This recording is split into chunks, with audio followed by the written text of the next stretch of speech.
우리가 어렸을 때부터 솔직해야 된다, 정직해야 된다. 학교에 보면 제일 많은 교훈이 급훈이 뭐였습니까? 정직 생겼잖아요. 정직을 쉽게 번역하면 솔직이잖아요. 솔직. 여러분 제가 몇 살로 돼 보이십니까? 제가 얼마 전에 시찰에 갔더니 제 나이에 대해서 막 서로 의견들이 엇갈려가지고 밥 먹는데 이제 웃었던 기억이 나는데요. 여러분 제 나이가 몇 살로 돼 보여요? 40살. 예, 우리 장로님은 참 앞으로 잘 될 겁니다. 말 안 하신 분들은 제가 뭐라고 말을 못 하겠네요. 세계 3대 거짓말이 있죠. 뭡니까? 장사꾼이 뭐하고 판다고요? 미치고 판다. 장사꾼이 미치고 판다. 또 노처녀가 뭐하기 싫다요? 시집가기 싫다. 시집가기 싫다. 나이가 많은 노인분이 뭐하고 싶다고요? 빨리 죽고 싶다. 3대 거짓말이라고 3대 거짓말. 우리가 이 말을 어떻게 알아들어야 돼요? 반대로. 예? 장사꾼이 미치고 파는 게 아니라 이익 보고 판다. 노처녀는 시집 가기 싫은 게 아니라 시집 빨리 가고 싶다. 나이가 많은 노인분이 빨리 죽고 싶다가 아니라 안 죽고 싶다. 서서히 죽고 싶다가 아니라 안 죽고 싶다라는 거죠. 우리가 정직하면요, 정직해야 된다 그렇게 많이 배우고 정직을 강조하고 정직한 사회, 공정한 사회, 참 공정하지 않은 게 너무 많지만 어쨌든 그런 얘기를 많이 하면 하는데 우리가 인생을 살아가면 살아갈수록 정직하면 정직할수록 어려움을 겪고 정직하면 정직할수록 재앙을 당하잖아요. 네, 재앙을 당해요. 집에 가서 음식을 먹는데 저녁을 차려줬는데 맛이 없다고 맛이 없어서 있는 그대로 맛없다고 하면 어떻게 돼요? 어떻게 돼요? 여러분 집안에는 아무 일도 안 생기는가 봐요. 네. 저는 절대 그러지 않습니다. 저는 집에 가서 먹을 때 저는 불평이라는 걸 안 하는 사람이기 때문에 저는 그렇게 하지 않지만 그러나 우리가 어디 가서 먹을 때도 늘 어떻게 해야 돼요? 정직하면 큰일 나는 거예요. 정직하면 큰일 나. 누굴 만났는데 정직하면 큰일 나. 아무리 맛없어도 뭐라고 해야 돼요? 맛있다고 해야지. 네? 식당 갔는데 참 종업원이 서비스가 너무 안 좋아. 그래도 뭐라고 해야 돼요? 서비스가 너무 좋다고 해야지. 심지어는요, 종업원한테 왜 이렇게 서비스가 안 좋냐고 했더니 종업원이 안 본 데서 음식에다 침을 뱉어가지고 온다. 예? 참 그런 얘기 들어봤죠? 여러분 못 들어보실 것 같은데. 예? 부부지간도 그렇잖아요. 부부지간에도 매사에 뭐라고 해야 돼요? 예? 정직하면 안 돼. 솔직하면 안 돼. 그러면 이게 무슨 얘기입니까? 거짓말 하라는 얘기인가? 예? 거짓말 하는 얘기인가? 맛없어도 뭐라고 돼요? 맛있다 해야 되고 안 좋아도 뭐라고 돼요? 좋다라고 해야 되고 그래야 또 어떻게 돼요? 그 다음이 좋아지고 그 다음이 맛있어지기 때문에 그래서 우리가 나이 먹을수록 깨닫게 되는 것이 칭찬해야 된다. 그럼 어떻게 해야 돼요? 정직하지 않으려면은 그렇다고 거짓말할 수 없잖아요. 그러니까 칭찬해야 돼요. 저는 음식이 나왔는데 이렇게 맛있다, 맛이 없다 그럴 경우는 뭐라고 하냐면 고맙다고 맛있다 없다는 얘기를 하는 게 아니라 고맙다고 감사하다고. 여러분 우리가 살아가면서 정직해야 되는데 정직하면 참 어렵잖아요. 우리 옆 사람 보면서 왜 이렇게 나이가 먹었냐고 왜 이렇게 나이가 먹었냐고 왜 이렇게 죽을 상이냐고 어디 아프냐고 그러면 그 사람이 얼마나 상처가 되겠어요. 네 얼굴은 어떤데? 너는 내가 죽을 것 같으면 넌 벌써 죽었겠다. 내가 그 나이 같으면 넌 벌써 나보다 10살, 20살 더 많다. 넌 어떻게 살아있냐? 그러니까 우리가 정직해야 되는데 정직하면 안 되기 때문에 어떻게 돼요? 칭찬해야 돼요. 칭찬해야 돼요. 옆 사람과 한번 칭찬 한번 해봅시다. 우리 칭찬하는데 나이를 몇 살 빼라고 제가 얘기했죠? 20살 빼야 제일 좋아한다고. 20살 이상 빼면 안 된다고 했죠. 이상 빼면 절대 안 돼요. 예? 20살 이상 빼면 절대 안 됩니다. 자, 옆 사람과 함께 한번 칭찬 한번 하도록 하겠습니다. 아우, 장로님, 집사님, 권사님 한번 해보세요. 왜 이렇게 쑥스러워더라고 했어요. 예? 예? 한 20살 정도 빼가지고 칭찬하세요. 칭찬을. 응?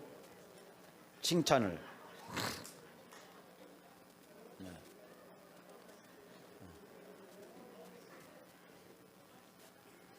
여러분 어디 가서도 칭찬해야 돼. 칭찬해야 돼.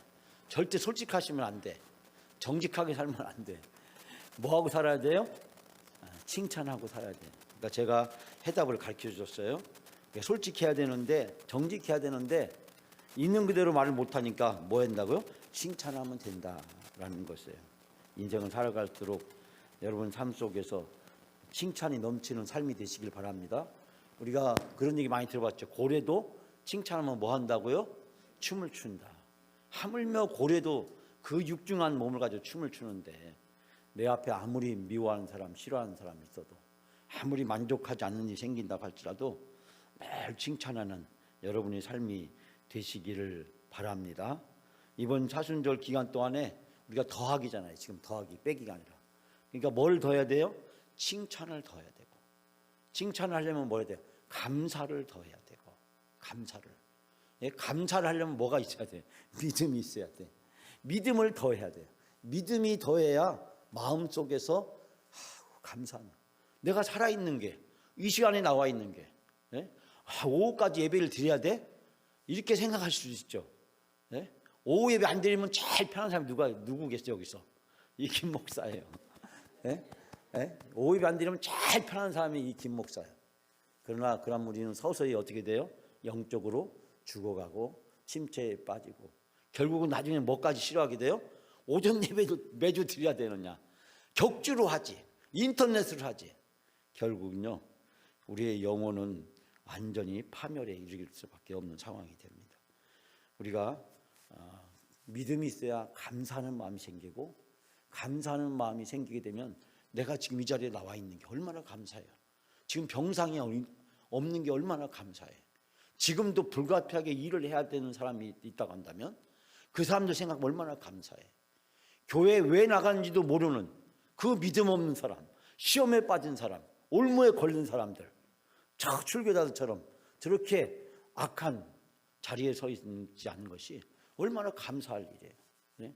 그러니까 믿음은 감사를 낳고, 감사는 칭찬을 낳는다. 어떻게 하면 우리가 더 할 수 있을까? 제가 오늘 그 말씀을 여러분과 같이 함께 나누려고 합니다. 첫 번째는 제가 두 가지 말씀을 드리려고 합니다. 첫 번째는 영적 시험을 당할 때 우리는 말씀으로 힘을 얻는다. 사실 오늘 본문의 말씀은 무엇과 연관이 되어 있냐면 예수님이 광야에서 시험을 받았던 그 본문의 말씀과 연장되어 있습니다. 예수님은 광야에서 40일 동안 금식하며 세 가지 시험을 당하셨어요. 이 세 가지 시험에서 예수님이 승리한 비결은 무엇이었을까요? 단 하나였습니다. 뭐였어요? 하나님 말씀으로 마귀와 사탄의 시험과 유혹을 물리쳤어요. 너무나도 치명적인 유혹.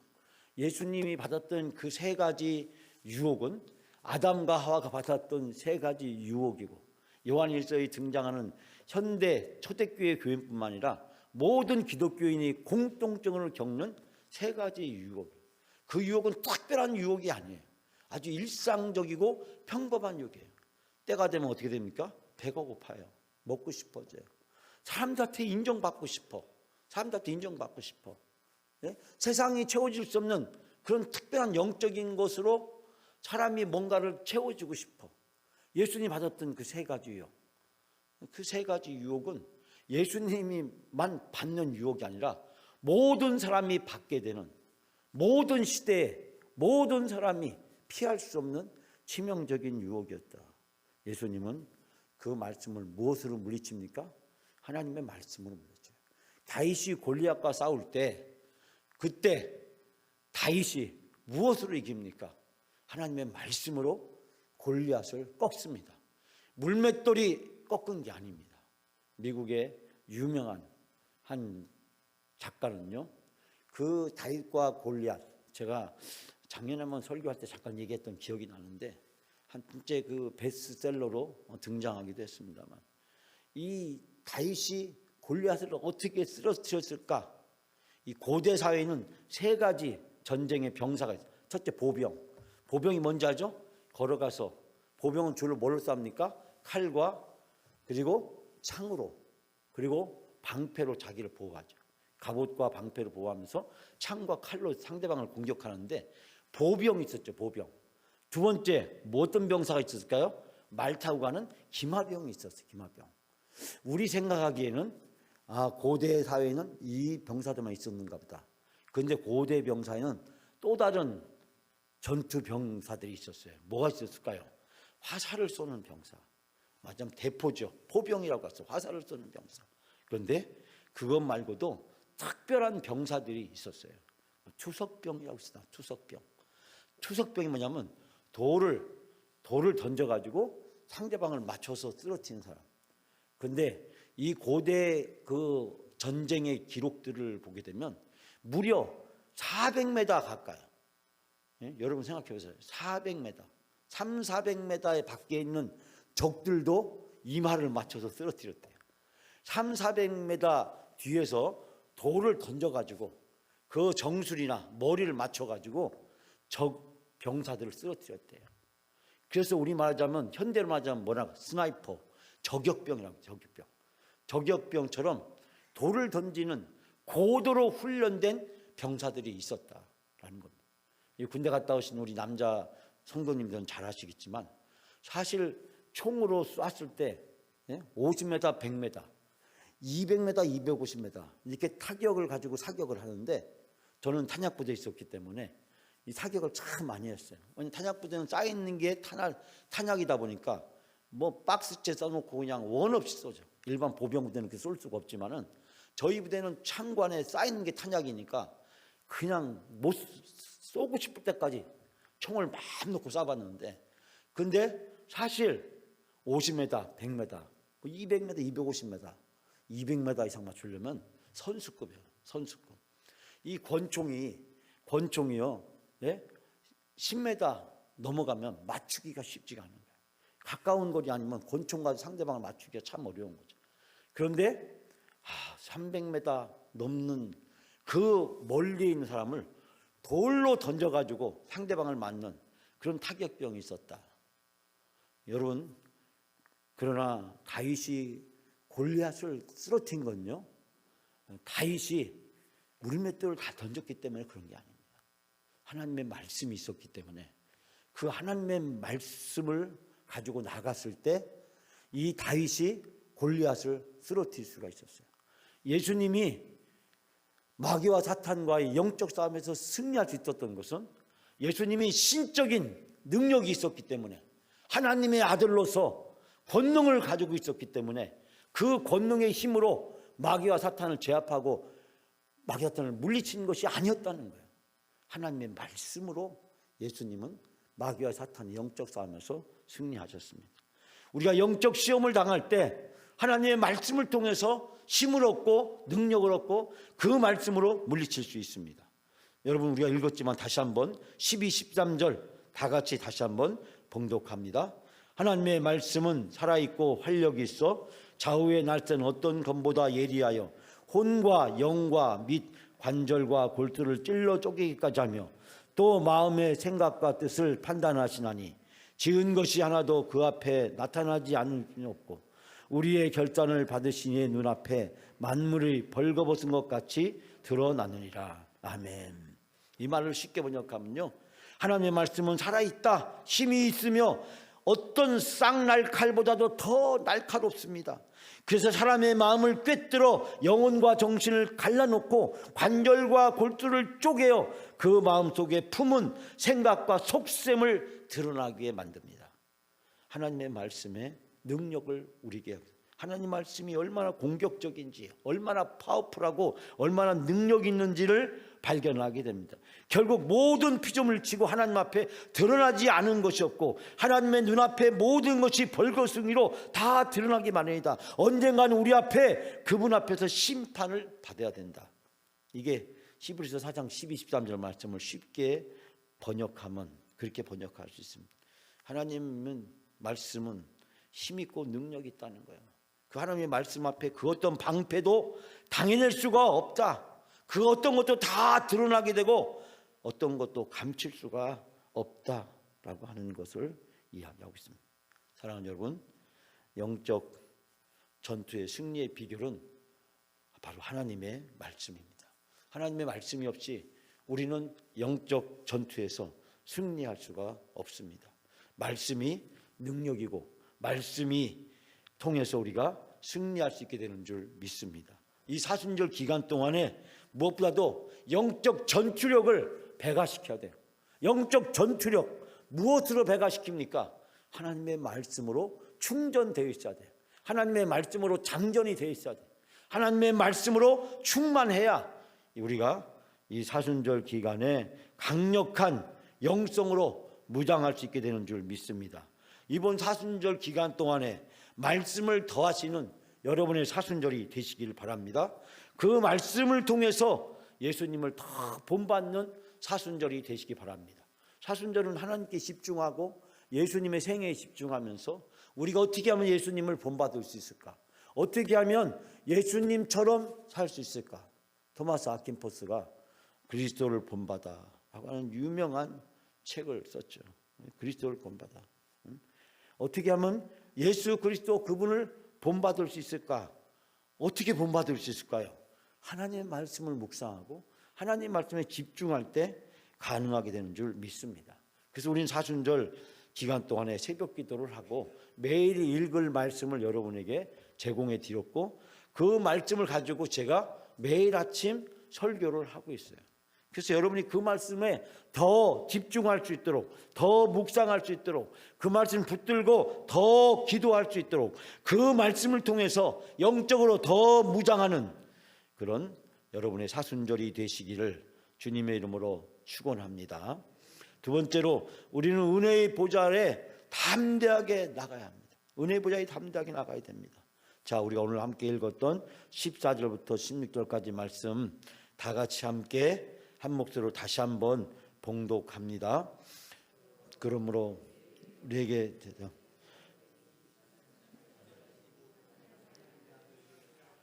우리가 믿는 도리를 굳게 잡을지어다. 우리에게 있는 대제사장은 우리의 연약함을 동정하지 못하실 리가 아니요 모든 일에 우리와 똑같이 시험을 받을지로되 죄는 없으시니라. 그러므로 우리는 긍휼하심을 받고 때를 따라 돕는 은혜를 얻기 위하여 은혜의 보좌 앞에 담대히 나갈 것이니라. 아멘. 이 말씀을 쉽게 번역해 보면요, 우리에게 하늘로 올라가신 위대한 대제사장이시며 하나님의 아들 예수가 계십니다. 우리는 그분에 대한 신앙을 굳게 지킵니다. 우리의 제사장인 연약한 우리의 사정을 몰라주시는 분이 아니라 우리와 마찬가지로 모든 유혹을 받으신 분입니다. 그러나 죄를 짓지 않으셨습니다. 그러면 용기를 내어 하나님의 은총의 보좌 앞에 가까이 나갑시다. 그러면 우리는 하나님의 자비와 은총을 받아서 필요한 때에 도움을 받게 될 것입니다. 아멘. 여러분, 대제사장이신 예수 그리스도, 그분에 대한 우리의 신앙을 굳게 지키자고 이야기하면서 예수님은 시험을 유혹을 받으셨지만 죄는 짓지 않으셨다. 여러분, 바로 마태복음 4장에 나오는 예수님의 시험에 대해서 이야기를 하고 있습니다. 예수님은 시험을 똑같이 받으셨지만 우리와 똑같은 인간이셨고, 그렇지만 그 똑같은 유혹과 시험 앞에서 죄를 짓지 않으셨다. 그러므로 우리는 용기를 내어서 하나님의 은혜, 은총의 보좌 앞에 가까이 나가자. 그럼 하나님께서 자비와 은총을 우리에게 필요한 때에 베풀어 주실 것이다 라고 이야기하고 있습니다. 예수를 믿는 믿음을 굳게 잡아야 합니다. 예수님은 우리의 형편과 사정을 다 알고 계십니다. 우리와 똑같은 유혹을 받으셨지만 모든 것들을 말씀으로 이겨내시고 승리하셨습니다. 우리도 예수님에게 본을 받습니다. 우리도 말씀에 의지하면 시험과 유혹을 이겨내게 되는 줄 믿습니다. 뿐만 아니라 우리를 잘 아시는 예수님께서 우리가 필요할 때마다 적절하게 우리를 도와주시고 은혜를 베풀어 주시는 하나님이신 줄 믿습니다. 우리는 이 예수님의 은혜의 보좌 앞에 담대히 나가야 됩니다. 왜냐하면 하나님께서는 우리에게 은혜로 긍휼히 여겨 주시고 도와주기 때문입니다. 여기에서 우리가 믿는 도리를 굳게 잡을지어다. 여기서 믿는 도리는 무엇을 얘기하면 고백을 이야기합니다. 즉 신앙 고백을 얘기합니다. 이 초대교회 유대교 기독교 공동체 안에서 이 사람들 앞에서 하나님의 아들 예수님, 하나님의 아들 예수님이라고 그들은 고백했고, 이것이 그들의 신앙 고백이었습니다. 하나님의 아들 예수 그리스도라고 고백하는 것은 우리에게는 그저 너무나도 자연스럽고 편하게 보이지만, 그러나 초대교회 유대교 기독교 공동체에서 예수님을 하나님의 아들로 고백하는 것은 결코 쉬운 일이 아니었습니다. 우리가 오늘 요한복음의 말씀을 함께 나누었습니다만, 요한복음 2장 3장에 보면 예수님께서 성전에 가셨을 때 이 성전은 내 아버지의 집이다, 아버지의 이름, 아버지의 집이다 라고 이야기를 하시는 것을 보면서 예수님의 정체성, 예수님이 어떤 분인지를 분명히 드러내고 있는데, 이 예수님의 정체성을 인정하는 것, 그것이 바로 믿는 도리를 굳게 붙잡는 것, 즉 신앙 고백, 그 신앙 고백을 가지고 있다. 여기서 굳게 잡을지어다라는 것은 단단히 쥐다 또는 들러붙다라는 뜻을 가지고 있고, 예수 그리스도에 대한 신앙 고백을 끝까지 어떤 상황에도 흔들리지 않고 지켜야 된다는 것을 이야기하고 있습니다. 이 말씀이 우리에게는 가볍게 느껴지지만 초대교회 교인들에게는 이 신앙 고백은 목숨을 건 신앙 고백이었습니다. 그들에게 이 고백을 요구하는 것은 당신의 목숨을 내놓으라는 고백이었고, 세례를 받는 것조차도 목숨을 걸어야 가능한 일이었습니다. 그러니까 우리가 이 초대교회에서 쓰여진 이 대부분의 서신서들의 그 영적인 또 사회적인 배경을 깊게 이해할 수가 없기 때문에 그때와 오늘의 우리의 상황을 동일시할 수 없어서 우리가 그 말씀이 얼마나 그때 당시 초대교인들에게는 절박한 것이었는가를 우리가 깨닫지 못할 때가 많이 있습니다. 히브리서의 기자가 믿는 도리의 수망을, 믿는 도리를 굳게 잡을지어다라고 하는 것은 이 초대교회의 이런 엄정한 상황이 그 안에 반영되어 있는 것을 보게 됩니다. 이어서 말씀하기를 은혜의 보좌 앞에 담대히 나갈 것이다. 여기서 보좌는 왕의 보좌를 타고 하나님의 보좌를 사용합니다. 여기서 은혜의 보좌로 나갈지어다라고 하는 것은 즉 율법이 이야기하는 지성소, 속죄소가 그를 가리키는 것이 아니라 예수 그리스도를 통해서 은혜를 베풀어 주시는 하나님의 보좌를 이야기하고 있습니다. 율법의 보좌는 두려움과 공포의 대상이에요. 왜? 죄의 심판을 받아야 되기 때문에. 죄로부터 정죄함이 없다고 했어요. 죄의 싹은 사망이라고 했어요. 죄에 대한 결론은 곤고한 사람이고 그 누구도 이 죄로부터 자유로울 사람이 아무도 없습니다.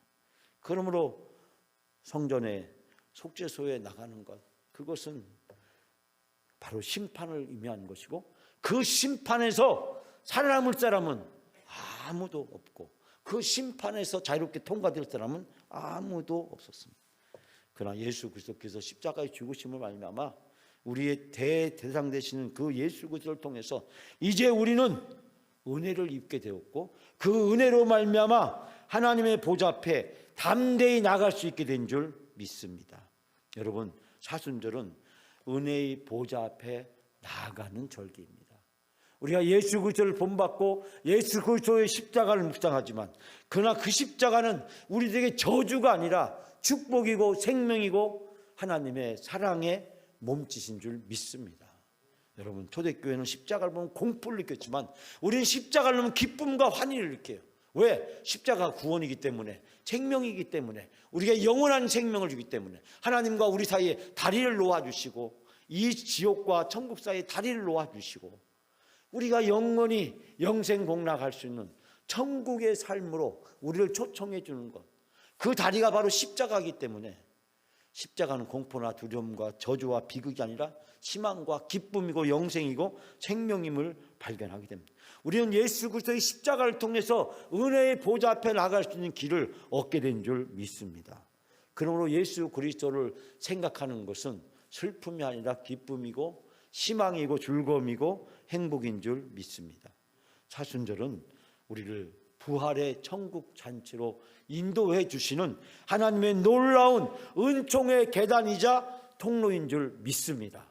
이 사순절을 사모하면서 기다리면서 사순절을 보내는 것은 성도들에게 영적으로 1년 365일 중에 그 많은 절기 중에 가장 축복과 은혜가 넘치는 소중한 절기다. 그러므로 사순절은 회색빛 어두운 터널을 지나가는 절기가 아니다. 환희와 기쁨과 축제와 잔치로 나가는. 그래서 우리가 지금부터 기도해야 될 것은 우리가 부활을 어떻게 맞이할 것인가, 부활의 잔치를 어떻게 할 것인가. 여러분이 그것을 사모하시고 우리가 예전에 하지 않았던 새로운 일, 작년 부활절에 없었던 일, 재작년 부활절에 없었던 일, 지금까지 부활절에 없었던 새로운 일이 우리 앞에 펼쳐지는 그런 2023년이 부활절이 될 수 있도록 사모하시고 고대하시고 기도해 주시고, 그 부활절 축제와 잔치가 어떻게 우리 영광교회에 펼쳐지게 될 것인가, 여러분이 함께 기도하시면서 함께 참여하시고 이 일에 짐을 함께 나누어 주시기를 바랍니다. 저는 이번에 여러분에게 사순절에 7+0 영적 캠페인을 제시했습니다. 우리가 어떻게 하면 더 할 수 있을까? 이 7가지를 뛰어넘어서 여러분이 더 할 수 있는 것, 하나님을 기쁘시게 하는 것, 하나님의 마음에 들게 할 수 있는 것, 하나님이 좋아하는 것, 은혜의 보좌 앞에 우리 앞에 이렇게 축복의 길이 활짝 열렸는데 그 축복의 길을 가게 된다면 우리가 믿음으로 감사하게 되고, 감사하는 우리의 삶에서 어떤 상황 속에도 우리가 칭찬하면서 격려하면서 함께 가는 사순절이 되어야 될 줄 믿습니다. 저는 이번에 처음으로 제가 지금까지 목회를 하면서 사순절은 항상 저는 빼기만을 해왔습니다. 어떻게 하면 못하게 할까? 그게 사순절에 저희 목회적 중요한 미션이자 과제였어요. 인터넷을 못하게 하고 스마트폰을 못하게 하고 커피를 못 마시게 하고 뭔가 좋아하는 거를 이번 기회에 절제하고 금욕하고 좀 안 해보자. 그럼으로써 하나님께 더 가까워져 보자. 근데요, 이 부정의 법칙이 긍정의 법칙을 뛰어넘을 수가 없어요. 여러분, 이솝우화를 요즘은 잘 사용하지 않습니다. 왜 그렇습니까? 이솝우화가 어렸을 때는 많이 사용했고 설교 시간에 예화로도 많이 사용했어요. 그럼 어느 순간부터 이솝우화가 싹 사라졌어요. 여러분, 왜 사라진지 아세요? 이솝우화가 부정의 법칙이 긍정의 법칙을 앞섰기 때문에 그렇습니다. 부정적인 걸 먼저 얘기해. 여우가 포도를 따먹어야 되는데 포도가 너무 맛있게 생겼어요. 그래서 다 노력해도 따먹을 수가 없어. 그러니까 여우가 뭐라고 합니까? 나는 저 포도가 너무 쉬어서 안 먹을 거야. 응? 이솝우화는 사사건건 이딴 식입니다. 뭔가 부정적인 걸 먼저 얘기해. 응? 뭔가 부정적인 걸 먼저 얘기해. 그러면서 그 다음 것을 합리화시키고 정당화시키려고 하는. 응? 약간 이해가 안 맞을 수 있겠지만 우리가 중요한 것은 빼기를 하면 할수록 할 수 있는 것이 아무것도 없어진다는 거예요. 근데 더하기를 하면 할수록 할 수 있는 것이 너무나도 많아진다는 거예요. 그런데 더해지면 빼기는 저절로 사라진다는 거예요. 왜? 더하다 보면 뭐 할 시간이 없어요? 빼고 뺄 시간이 없어지는 거예요. 응? 우리가 하지 말아야 될 것, 피해야 될 것, 그것을 하지 말아야지 할수록 더 우리는 그곳에 집착하거나 그곳에서 빠져들 가능성이 높다는 거예요. 기도를 더 많이 하고 말씀에 더 집중하고 다른 사람을 더 사랑하고 섬기고 나누다 보게 되면 자연스럽게 우리가 하지 말아야 될 것이 우리 속에서 사라지는 것을 발견하게 된다는 겁니다. 영적으로 엄청나게 우리가 성장해가는 놀라운 일들을 경험하게 됩니다. 저는 그래서 이거를 앞으로 많은 목사님들한테 이걸 좀 가르쳐 드려야겠다, 이 생각을 많이 했어요. 이게 옛날에 그 교수 군성이 나와서 그런데 어쨌든 어떻게 하면 더하게 할 수 있을까? 우리 영광교회 성도들이 어떻게 하면 더하게 할 수 있을까? 하나님이 기뻐하시는 일, 하나님이 좋아하시는 일 더하게 할 수 있을까? 근데 여러분이 보기에는 목사가 더하게 하면 우리를 괴롭히려고 한다, 우리를 힘들게 하려고 한다, 우리를 유치하게 만든다. 유치하게 만든다. 여러분은 어떻게 하면 더하게 할 수 있을까? 그럼 하나님의 은혜도 더해 주시고 축복도 더해 주시고 긍휼도 더하게 해줄 줄 믿습니다. 저는 그걸 믿습니다. 이 사순절을 기도하면서 이번에 우리 교육자 순회 가면서 기도하면서 제 마음속에는 사순절을 어떻게 해야 될까? 사순절을 어떻게 할까? 사순절에 대한 발상의 전환을 좀 새롭게 하면 어떨까? 그래서 하나님이 저에게 주신 것이 바로 빼기가 아니라 더하기의 영적 캠페인, 사순절 7+ 영적 캠페인을 할 수 있도록. 왜 7이라는 숫자는 성경에서 완벽하니까 7의 내용이 중요한 것이 아니라 우리가 최선을 다하고 전심전력을 다하고 집중한다, 그런 의미가 있는 거지 7가지가 중요한 것이 아니라 내가 전심전력하고 최선을 다하고 집중하고 그렇게 했을 경우에 하나님이 나에게 나도 모르는 사이에 내가 하나님께 더 가까이 나가고 예수님과 함께 동행하게 되고 성령에게 더 민감해지는 그런 나의 영적 체질이 변화되는 놀라운 역사가 이번 사순절 기간 동안에 나타나게 될 줄 믿습니다. 제가 원하는 것은 여러분이 무엇을 더 하느냐가 중요한 것이 아니라 영적 체질이, 우리 영광교회 모든 성도들의 영적 체질이 변화되는 것. 새벽기도가 우리 일상이 되고 문화가 되고 플랫폼이 되는 것. 저는 새벽기도를 통해서 또 이번에 우리가 준비한 기도가 있잖아요. 읽기만 해도 그냥 중보기도가 됩니다. 저는 이것을 앞으로 우리 모든 모임에서 확대. 여러분 남녀선교회 모일 때마다 뭐 할 때마다 모이면 예배드리지 못할 때는 이것을 꼭 해주세요. 꼭 해주세요. 하루에 한 번씩 여러분 이것을 꼭 좀 해주세요. 부지간에도 해주시고 개인적으로도 해주시고 모일 때마다 그냥 읽기만 해도 중보기도가 됩니다. 그냥 꼭 읽어주세요. 꼭 읽어주세요. 어떻게 하면 영적으로 더 민감해질 수 있을까? 어떻게 하면 우리가 영적 체질이 바뀌고 변화될 수 있을까?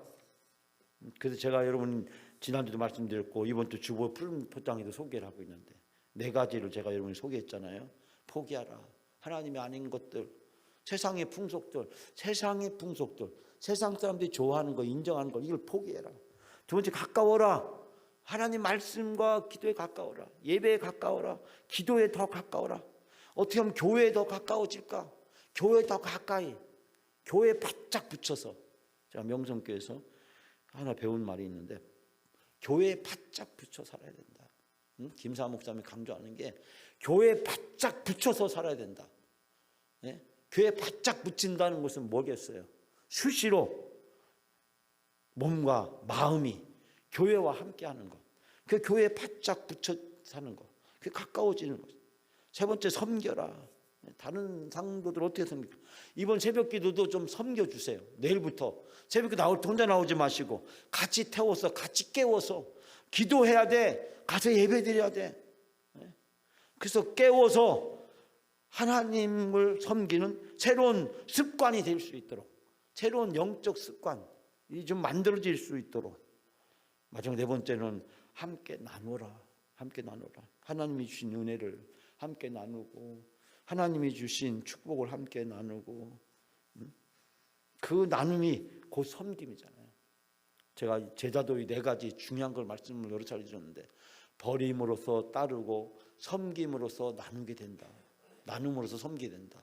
버림으로써 첫 번째 버림으로써 따르게 되고 나눔으로써 섬기게 된다. 이 4가지 제자도의 가장 중요한 원리. 우리의 삶 속에서 결론은 뭐냐면 섬기고 나누는 거잖아요. 우리 교회 표가 뭐죠? 사람을 살리고 사람을 세우는 교회잖아요. 근데 그 사람을 살리고 세우는 근거는 뭐예요? 마가복음 10장 45절 말씀이에요.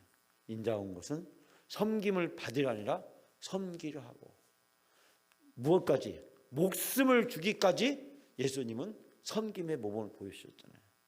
여러분, 이번 사순절을 통해서 우리 영광교회 모든 사람들의 영적 체질이 변화되어지는 그런 놀라운 역사가 있어지기를 주님의 이름으로 축원합니다.